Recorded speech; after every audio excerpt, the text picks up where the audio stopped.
Today we're going to be working with vital signs. The vital signs that are typically found in an ambulatory healthcare setting are going to be pulse, respirations, temperature, blood pressure, and in our case O2 saturations, and height and weight.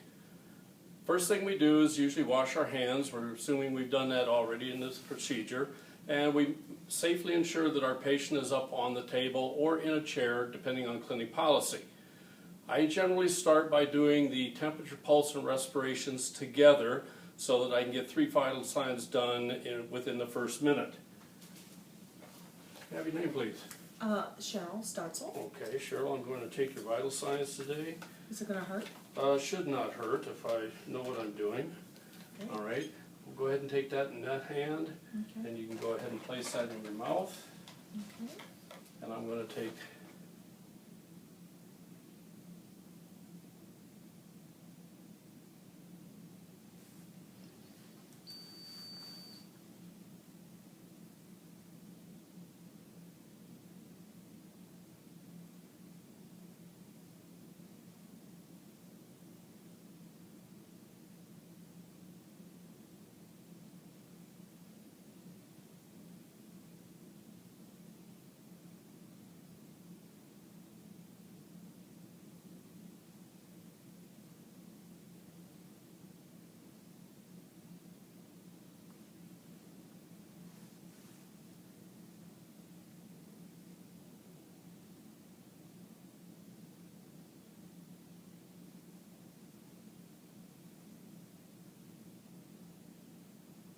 Okay, thank you.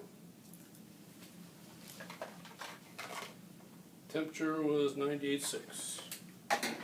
Your pulse was 72, and your respirations were 18. Now, if you were watching, what I was doing was the thermometer stayed in your mouth until the entire minute was over. I split the minute in half by doing 30 seconds counting your pulse, and then 30 seconds of counting your respirations. Okay, that way, if everything is regular, for pulse is regular, breathing regular, we can do that. If she had an irregular pulse, I would have had to count the pulse for the entire minute. If her respirations were irregular, I would have had to count those for a full minute. But since they were both regular, I was able to abbreviate it by counting each for 30 seconds. Since I got 33 pulses in 30 seconds, I have to multiply that by 2 because we're reporting everything by the minute. So 2 times 30 would be 60, and 2 times 33 would be 66.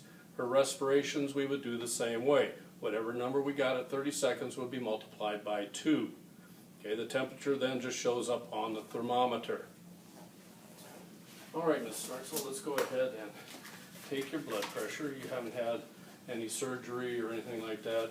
I checked to make sure there's nothing there in the arm because we have to be aware of any surgical alterations or issues. When you put the sphygmomanometer on, we want to go about 2 fingers or 1 inch up from the antecubital fossa. We want to put it on snugly, not tightly. We don't want it sliding down on our arm. We can attempt to palpate the brachial pulse, but generally it's a difficult one to palpate. So we're going to go ahead and put our stethoscope diaphragm on the flat portion of the forearm. Whenever we use a stethoscope, we always make sure the earpieces are pointing forward. Check the stethoscope to make sure it's turned on.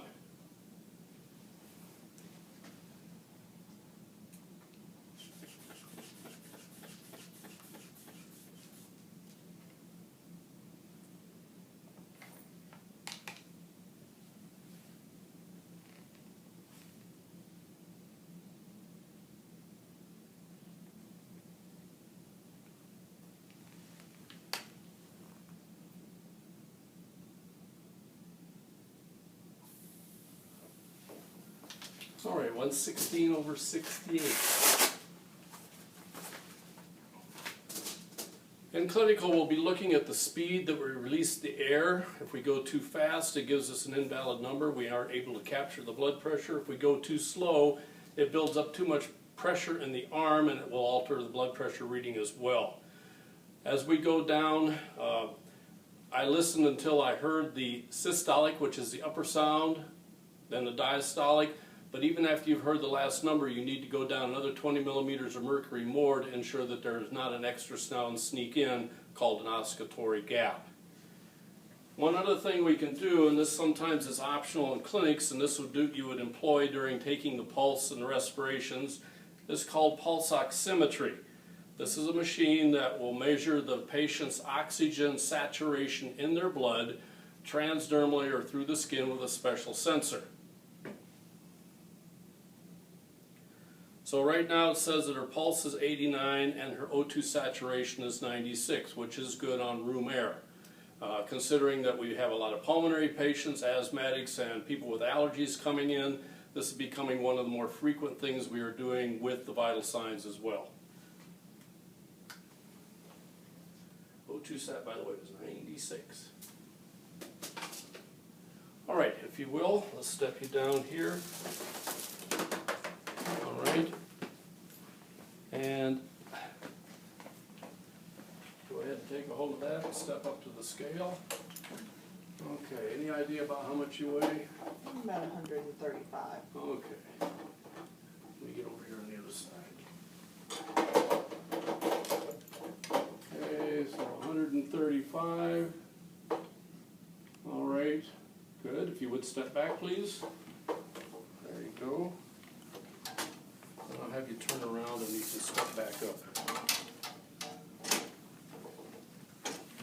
All right, stand up as straight as you can. There you go. Now when we do this, we got to ensure that we are parallel to the floor to ensure that the height. If we go up down too hard, then she's too short. If we don't get down far enough, then she's not tall enough. Okay, let's go ahead and have you step off. Okay, and if you would have a seat over the chair. And we'll get the physician in here as soon as possible. Thank you. Okay. Yeah, so it was tough to get over here, wasn't it?